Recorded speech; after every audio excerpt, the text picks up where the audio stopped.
આગેવાન ભાઈઓ અને બહેનો બધાનું નામ મંચ ઉપર નાનું ચાલશે ને ચલાજો આડું ને પડે ને ભાઈ અમારું નામ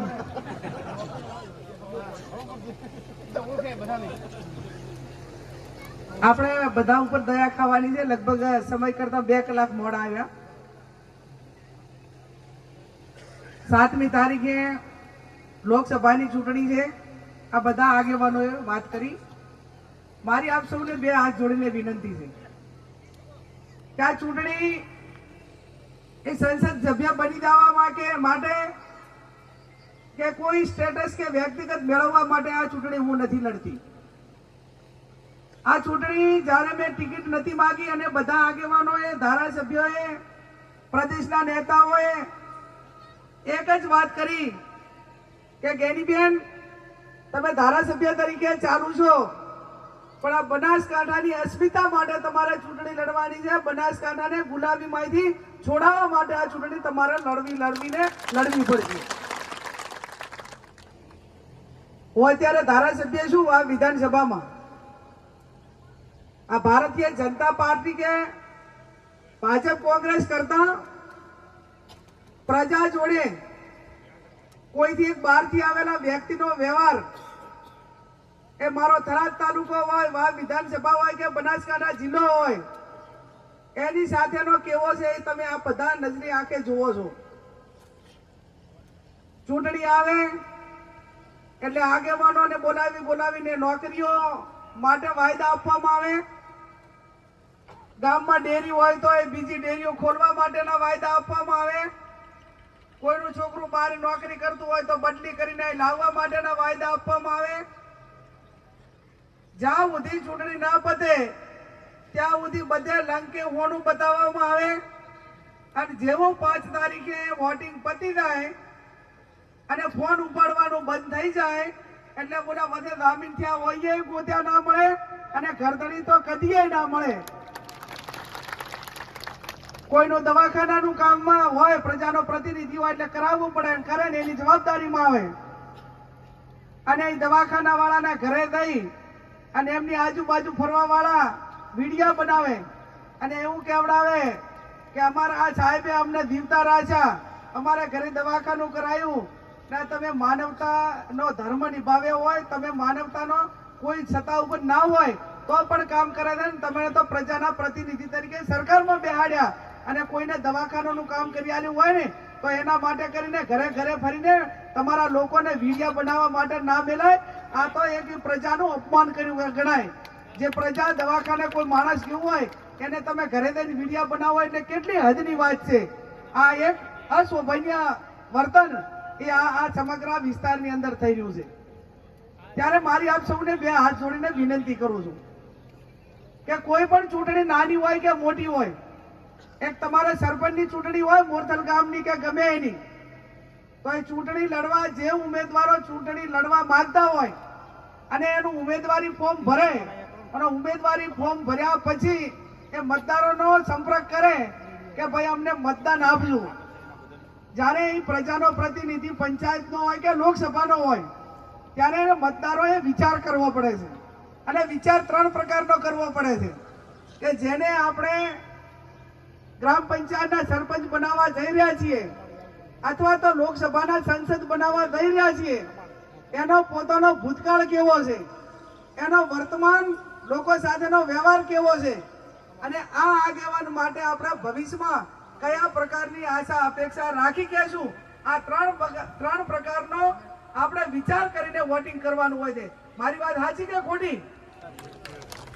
આપણે બધા પશુપાલકો છીએ પશુપાલકો હોઈએ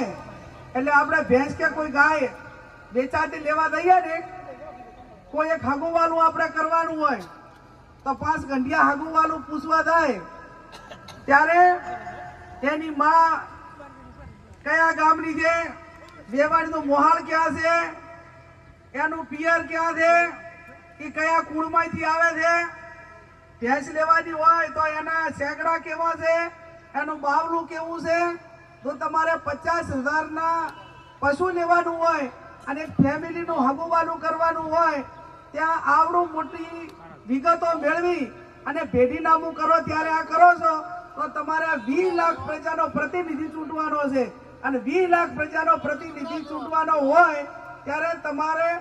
મારા બાબતમાં મારું ભેટીનામું એ હાથ ભેટિયાનું 28 વર્ષનું તમારા નજરની સામે છે. હું 28 વર્ષથી રાજકારણમાં છું. મારો વર્તમાન તમારી સાથેનો નાતો એ કાયમી તમે એકાબીજાએ અનુભવેલો છે.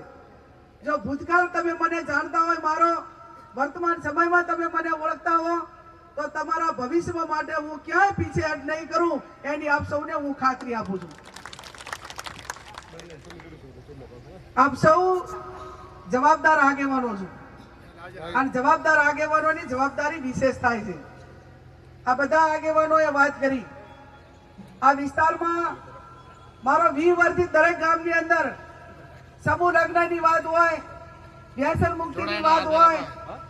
સમાજના શિક્ષણ માટેની વાત હોય, ક્યાંક કોઈ એકાબીજા સમાજ વચ્ચે કઈ નાના મોટી ઘટના બની હોય અને એ ઘટનાનું સમાધાનકારી વલણ કરવાનું હોય, તો આ તમામ વિસ્તારની અંદર 15 થી 20 વર્ષથી મારો ગામે ગામ સંપર્ક અને નાતો છે. ત્યારે આપ સૌને મારી બે હાથ જોડીને વિનંતી છે કે હું ધારાસભ્ય ભલે વાવની હોઉં,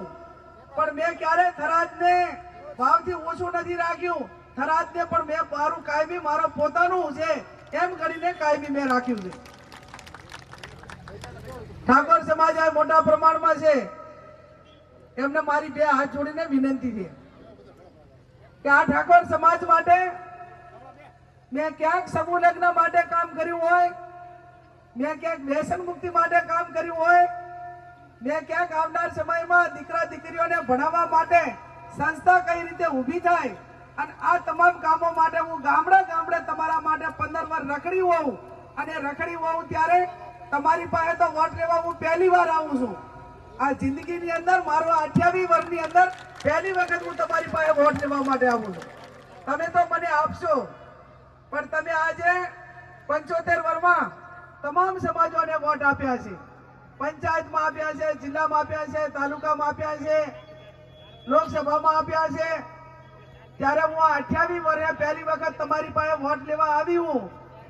તો તમને મેં કીધું એ પ્રમાણે અનુભવની વાત હોય, ક્યાંક કોઈનું ટાપુ કરવા માટેની ક્ષમતા હોય